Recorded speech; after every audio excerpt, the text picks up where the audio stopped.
Puji Tuhan, selamat pagi Shalom. Pagi ini saya ingin membacakan dari buku Renungan Air Hidup dengan tema ibadah asal-asalan mendatangkan kutuk. 1 Samuel 7 ayat 3 dalam bahasa Indonesia sehari-hari berkata, "Kalau kamu hendak kembali kepada Tuhan dan menyembah Dia dengan sepenuh hatimu, haruslah kamu membuang semua dewa asing dan patung Dewi Asitoret.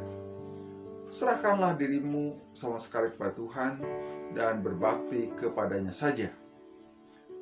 Sebagai bangsa pilihan Tuhan, bangsa Israel mengalami kasih dan kemurahan Tuhan secara luar biasa. Bangsa Israel benar-benar menjadi objek kasih Tuhan.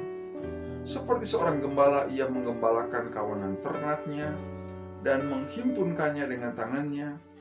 Anak-anak domba dipangkunya, induk-induk domba dituntunnya dengan hati-hati. Yesaya 40 ayat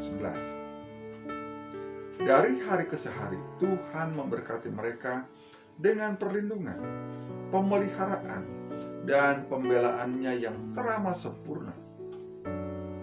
Meski demikian, mereka masih saja dengan tegar tengkuk, bahkan sering meninggalkan Tuhan dan membuat hati Tuhan cemburu.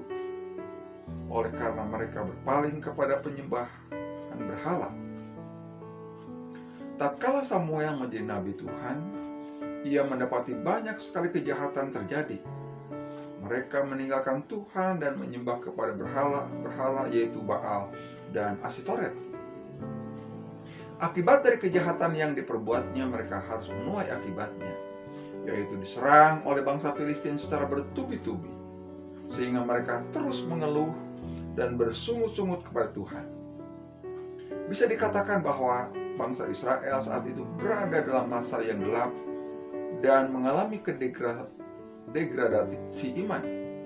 Melihat kondisi ini, Nabi Samuel menegur mereka dengan keras dan memperingatkan mereka untuk segera bertobat, berbalik kepada Tuhan dan menjauhkan ilah-ilah asing dari antara mereka sebelum hal-hal yang jauh lebih buruk menimpa.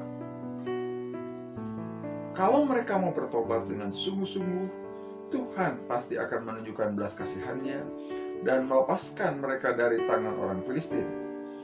Karena itu, Samuel segera mengumpulkan segenap umat Israel dan menyerukan pertobatan.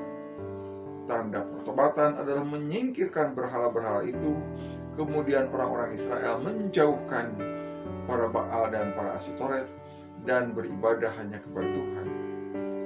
Banyak orang Kristen beribadah kepada Tuhan asal-asalan. Ibadahnya dipenuhi dengan kepura-puraan karena mereka masih melakukan dosa secara tersembunyi-sembunyi. Ibadah tanpa pertobatan sejati adalah sia-sia di hadapan Tuhan. Ibadah tanpa pertobatan sejati adalah sia-sia di hadapan Tuhan. Puji Tuhan. Mari kita datang kepada Tuhan. Mari kita betul-betul beribadah kepada Tuhan, tidak dengan asal-asalan. Mari kita akan memberikan hidup kita sungguh-sungguh sepenuhnya kepada Tuhan. Jangan sampai kita ada ilah-ilah lain mendua hati kita dengan yang lain, sehingga kita tidak bisa sepenuh hati kita mengasihi Tuhan. Biarlah pagi ini kita percaya bahwa Roh Kudus akan menolong kita untuk betul-betul kita lebih intim lagi Tuhan. Kita lebih sungguh-sungguh dengan segenap hati kita datang kepada Tuhan. Dan kita percaya ketika kita melayani Tuhan, mengasihi Tuhan dengan segenap hati, maka Tuhan dimuliakan. Puji Tuhan. Mari kita bersyukur dalam doa. Terima kasih Tuhan buat pagi ini. Kami ingin menyerahkan seluruh kehidupan kami kepada Tuhan. Tubuh, jiwa, dan roh kami Tuhan. Pimpin kami Tuhan. Kuasai kami Tuhan. Sehingga apapun yang kami lakukan, semuanya untuk hormat dan kemuliaan Tuhan. Berkati Tuhan sepanjang hari ini. Kami percaya Roh Kudus menolong kami. Terpujilah nama-Mu dalam nama Yesus. Haleluya. Amin. Puji Tuhan. Shalom.